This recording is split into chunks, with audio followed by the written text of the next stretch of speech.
হজরত মুসা আলাইসাল্লামের সময়কার একটি শিক্ষণীয় ঘটনা। হজরত মুসা আলাইসাল্লাম একবার আল্লাহ তাআলার কাছে আরজ করলেন, হে আল্লাহ, আমার উম্মতের মধ্যে কে সবচেয়ে খারাপ ব্যক্তি আমাকে দেখাও। অদৃশ্য থেকে আওয়াজ এলো, ঠিক আছে, আগামীকাল সকালে তুমি পথের ধারে বসে থেকো। যে ব্যক্তি সর্বপ্রথম এই পথ অতিক্রম করবে সেই ব্যক্তি হলো তোমার উম্মতের মধ্যে সবচেয়ে খারাপ। হজরত মুসা আলাইসাল্লাম ঠিক সময় মতো নির্দিষ্ট স্থানে বসলেন। কিছুক্ষণ পর দেখলেন এক ব্যক্তি একটি ছোট ছেলে কোলে করে তাকে অতিক্রম করল। হজরত মুসা আলাইসাল্লাম তাকে দেখে মনে মনে বলল, ওহ, এই ব্যক্তি আমার উম্মতের মধ্যে সবচেয়ে খারাপ। কিছুক্ষণ পর হজরত মুসা আলাইসাল্লামের ইচ্ছা হলো তার উম্মতের সবচেয়ে ভালো ব্যক্তিকে দেখতে। আল্লাহর নিকট এবার আরজ করলেন, হে দয়াময় প্রভু, এবার আমার উম্মতের মধ্যে কে সবচেয়ে ভালো ব্যক্তি আমাকে দেখাও। আওয়াজ এলো, হে মুসা, পথের ধারে বসো। সন্ধ্যাবেলায় যে ব্যক্তি সর্বপ্রথম আসবে সেই হলো তোমার উম্মতের মধ্যে সবচেয়ে ভালো। সন্ধ্যাবেলায় হজরত মুসা আলাইসাল্লাম নির্দিষ্ট স্থানে বসলেন।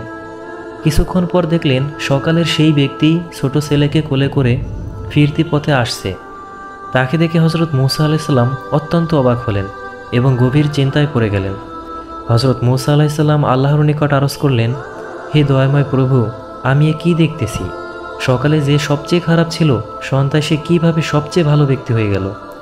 অদৃশ্য থেকে মহান স্রষ্টা আল্লাহ তাআলা উত্তর দিলেন, হে মুসা, সকালে যখন এই ব্যক্তি ছেলেকে সাথে নিয়ে তোমাকে অতিক্রম করে জঙ্গলে প্রবেশ করলো, তখন ছেলে তাকে প্রশ্ন করছিল, বাবা, এই জঙ্গল কত বড়? সে ব্যক্তি বলছিল, অনেক বড়। ছেলে আবার প্রশ্ন করলো, বাবা, জঙ্গল থেকে কি বড় কোনো কিছু আছে? তখন বাবা বলেছিল, হ্যাঁ বাবা, ওই পাহাড়গুলো জঙ্গল থেকেও বড়।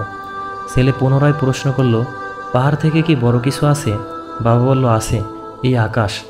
ছেলে আবার প্রশ্ন করল, আকাশ থেকে বড় কিছু আছে কি?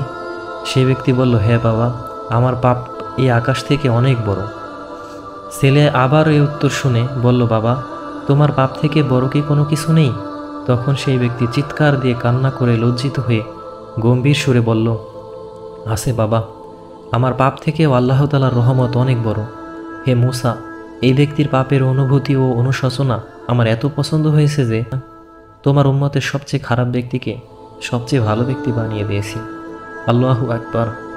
হে আল্লাহ, তুমি আমাদের সকলের পিছনের গুনাহের কথা সবসময় স্মরণ করে সামনের দিনগুলোকে সত্য পথে চলার তৌফিক দান করো। আমিন।